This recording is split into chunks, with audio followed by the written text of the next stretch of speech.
আমি বৃন্দাবনে যাব, আমি কোথায় তোমায় পাবো, কোথায় গেলে তোমায় পাবো, দাও না বলে তুমি। আমি বৃন্দাবনে যাব, কোথায় তোমায় পাবো, বৃন্দাবনে যাব, আমি কোথায় তোমায় পাবো, বৃন্দাবনে যাব, আমি কোথায় তোমায় পাবো, বৃন্দাবনে যাব,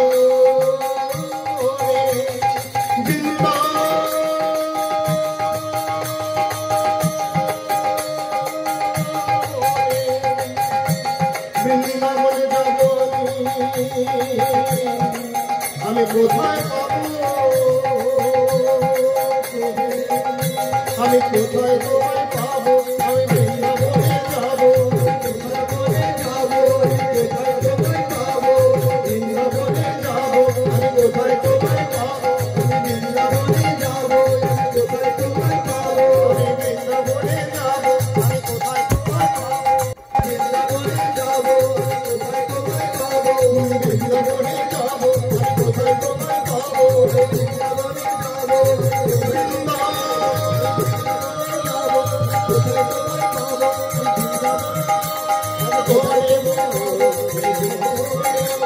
বনে বনে বনে বনে বনে বনে বনে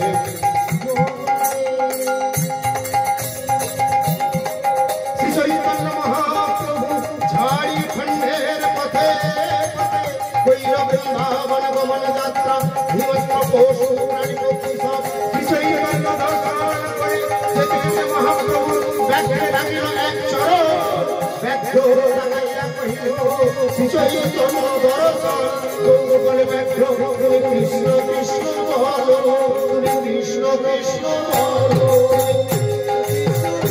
তুমি কৃষ্ণ কৃষ্ণ বলো, তুমি কৃষ্ণ কৃষ্ণ বলো, কৃষ্ণ কৃষ্ণ বলো, কৃষ্ণ কৃষ্ণ বলো, ওই হিংস প্রাণী হিংসা ভুলে কৃষ্ণ কৃষ্ণ বলো, ওই হিংসা প্রাণী হিংসা ভুলে কৃষ্ণ কৃষ্ণ বলো, ওই প্রভুর বদলে হলে তারা নিত্য হলো, ওই প্রভুর বদলে হলে নিয়োজিত হল, মানে প্রভুর বদলে হল, প্রভুর বদলে হল মানে প্রভু। দেখবেন তো যখন বাছুরগুলো গাভীরা এরা খুব ভালোবাসলে গাছ আছে, হিংস্র প্রাণীগুলো বাঘ সিংহ হিংসা ভুলে গেল মহাপ্রভু এই। আর আমরা গুরুদেবের ভক্ত সেবক হচ্ছি, আপনি যদি পাশে দুজন শুয়ে গেলেন আমার সারা রাত ঘুম হচ্ছে না, এটা কখন যাবে? পাশাপাশি যান আরে ভাই, অতটা জায়গা আছে আমার কাছে বসতে হবে, আপনি হাঁটুরা ঠেকাচ্ছেন বারবার, সরে বসে আমরা কোন জায়গায়? আর মহাপ্রভুর সময় দেখুন হিংস্র প্রাণী, মহাপ্রভু বললেন যে বাঘকে বাঘ তুমি ভুলে আছো, তুমি কৃষ্ণ কৃষ্ণ বলো, বাঘ কৃষ্ণ কৃষ্ণ বলতে শুরু করলো, মহাপ্রভুর চরণ স্পর্শ করছে, জিহ্বা দিয়ে লেহন করছে, হিংস্র প্রাণী হিংসা ভুলে গেছে হরি সংকীর্তনে। মহাপ্রভু চাইলেন পৃথিবীতে আছে যত নগরাদি গ্রাম সর্বত্র প্রচার হইবে মোর নাম, বলো কৃষ্ণ ভজো কৃষ্ণ, বলো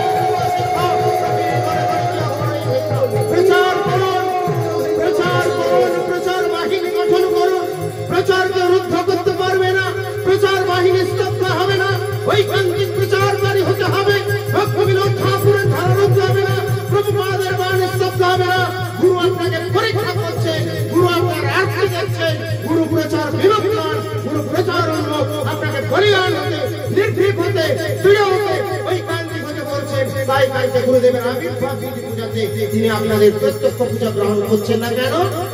ওরে আমার শিষ্যবৃন্দ, তোমরা আমার কাছে যে পূজার জন্য আসবে, আমি আমার প্রভুর লোক, বৈকুণ্ঠের লোক, আমি কাটছি পুজো নেওয়ার লোক নই। তোমাদের যদি শ্রদ্ধা ভক্তি আর্থে থাকে আমার আরেক কথাই তোমরা দেবে, এটা মুখে বলেন না, আমি ভাব বলে দিচ্ছি, ওখানেই দাও একই সমান কৃপা। ভগবানের আলেখ্য, ভগবানের বিগ্রহ থেকে কোনো আর সাক্ষাৎ ভগবানের ভেদ হয় না।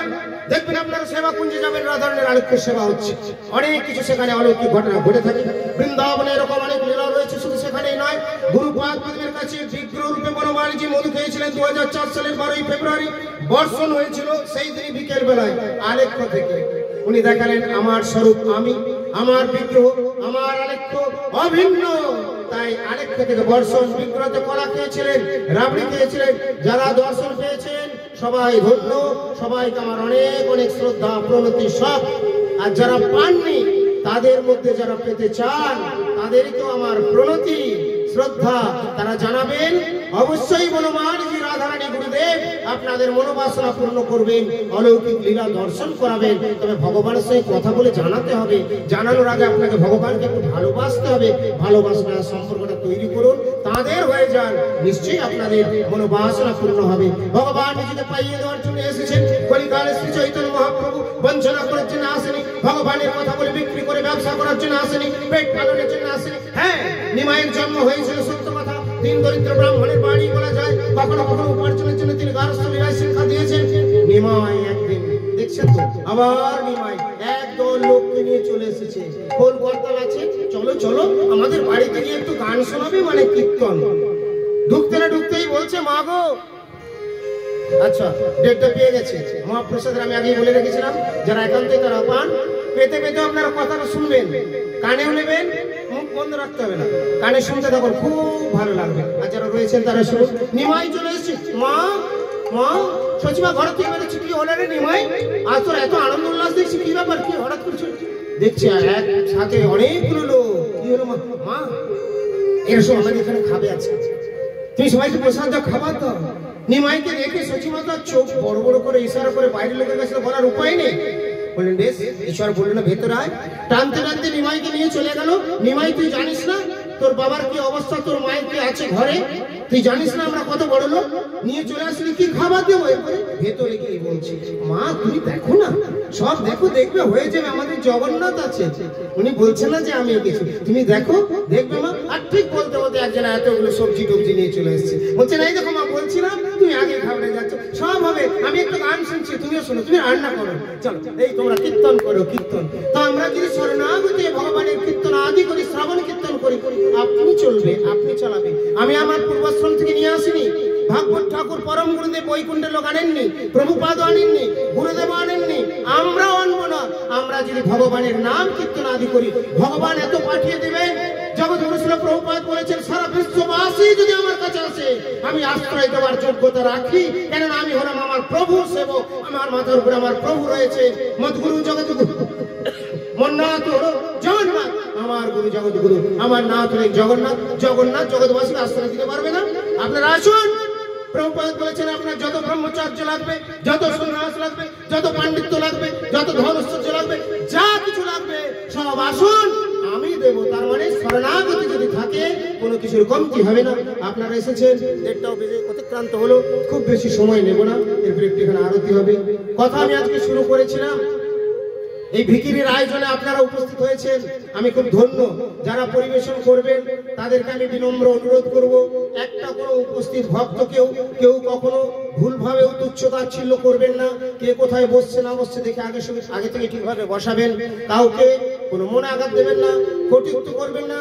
যদি ভুল কিছু করেও থাকে ভালো ভাষায়, মিষ্টি ভাষায় বোঝাবেন। আর যারা পরিবেশন করছেন, যারা যুক্ত, তারাও জানবেন যে বছরের প্রথম দিনে, তাতে তিনি দীক্ষিত ভক্ত হন আর না হন, সবাই জানবেন যে আজকে প্রথম দিন আমরা ভগবানের গৃহে উপস্থিত হতে পেরেছি। এটা ভগবানের জায়গা, ভগবানের ঘর। আজকে আমি করিনি, বহু আগে থেকে হয়ে আসছে, মহারাজ করেছিলেন। সেবাটা হয়তো প্রায় বন্ধ হয়ে গিয়েছিল, পুনরায় জাগরণ করে দিয়েছে। হাজার হাজার মানুষ ভক্ত বিভিন্ন স্থান থেকে আসছে, আগামী হয়তো দিনে আবার আসতেই থাকবে। গুরুদেব বহুবার এসেছেন এখানে। আচ্ছা, অনেকে আবার বলেন যে গুরুদেব আসবেন কিনা, আসবেন কিনা। আমি অনেক সময় বলি, আশা তাহলে মহারাজ বলে দেবেন তো যদি গুরুদেব আসে। আর গুরুদেব অনেক সময় না, সবাইকে বলার দরকার নেই, আমি যখন যাবো তোমরা তোমাদের প্রিপারেশন যাবো। অনেকগুলো ছেলেপেলেরা থাকে, এখন থেকে গিয়ে করো মাস্টারমশাই ঢুকো ক্লাসে, তখন যাবো ফাঁকি বয়স্ক। ওহো, ওই আমার কাছে এগুলো বিশেষ গুরুত্ব পাবে না। গুরুদেবকে মানুন, প্রচন্ড ভক্তি করুন, প্রাণ উজাড় করে দিন, ছেলেপেলে সব গুরুদেবের চরণে পাঠিয়ে দিন। কিন্তু কাটসি করার ভক্তি নেওয়ার গুরুদেব আমার উনি নন, আমি নই, ওনার চাকর হয়ে উনি কাটসি নেবেন। অন্তর থেকে করুন, ওনাকে জানুন যে ওনার আলেখ্য থেকে খাম বর্ষণ হয়েছিল, উনি সাক্ষাৎ কি জিনিস, বনমালীর আলেখ্য থেকে মধু বর্ষণ হয়েছিল। সেই গুরুদেবকে আপনার পরীক্ষাও নিতে পারেন। গুরুদেব বলেন, না না না না, ওটা করো না। যদি কাউ কিছু বলে থাকেন ওখানে যেও না। নিত্যানন্দ সম্বন্ধে শ্রীবাস পণ্ডিতকে বললেন, তুমি দেশান্তরিকে কোথাকারকে ওর সঙ্গে মেলামেশা করছো, তোমার যাত্রা ঠিক থাকবে এরকম ভাবে। মহাপ্রভুর উত্তরে বলে দিয়েছিলেন মহাপ্রভুকে, প্রভু সব ঠিক আছে, আমি জানি নিতাই কি জিনিস, আমাকে আপনি পরীক্ষা নিচ্ছেন নাকি? আমি তো নিতাইকে ভুলতে পারবো না। তো মহাপ্রভু কি ভুল শিখিয়েছিলেন? পরীক্ষা নেন, ধ্রুবর পরীক্ষা সবই থাকে। আপনার যদি পড়াশোনা থাকে পাস করবেন, আর যদি না করলে একবারে মাস্টারমশাই এসেছেন চলো তাহলে রসগোল্লা মানে 00000। আজকে আমরা এই কথাই শ্রবণ করেছি বছরের প্রথম দিনে 1 জানুয়ারি শুরু বনভোজন, 31 ডিসেম্বর আমাদের গতকাল গিয়েছে চিনপাইছি ভাগবত আশ্রম অলৌকিক লীলার প্রকাশ হয়েছিল ছাদের উপরে। গোলাপের পাপড়ি হার পরে থাকা অনেক কিছু আমরা ঠিক রাত্রি 12টায় যখন এই মানে দিন পরিবর্তন হচ্ছে ঠিক সেই সন্ধিক্ষণে আমরা কিন্তু সকলে ভগবানকে নিয়ে সংকীর্তন আনন্দ করেছিলাম। রাত্রে লীলার প্রকাশ হয়েছিল, সকালে গুরুদেব হইচই পড়ে গেল বলে নেই দেখো বনমালীর হার পাওয়া গেল ইত্যাদি কথা রয়েছে। যারা জানেন সংক্ষেপে বলে দিলাম, জেনে যাবে।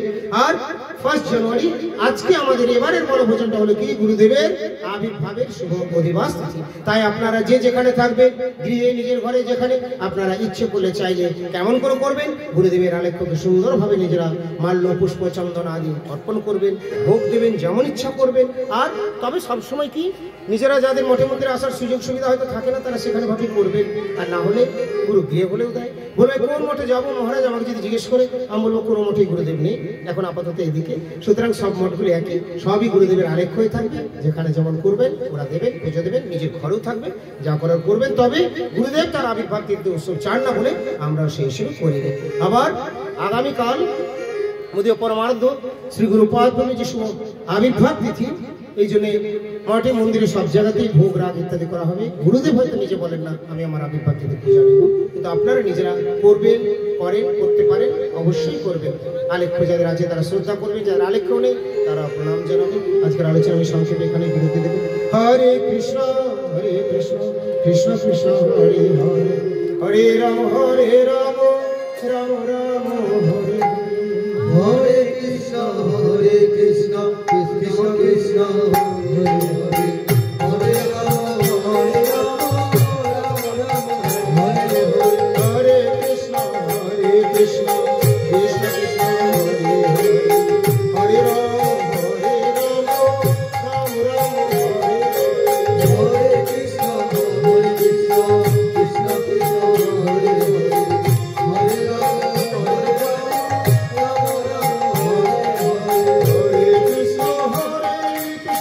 কৃষ্ণ কৃষ্ণ হরে হরে, হরে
রাম এরপরে আমাকে শেষ করতে হবে, কেননা ঘড়ির কাঁটা ঘুরছে, অনেক দেরি হয়েছে।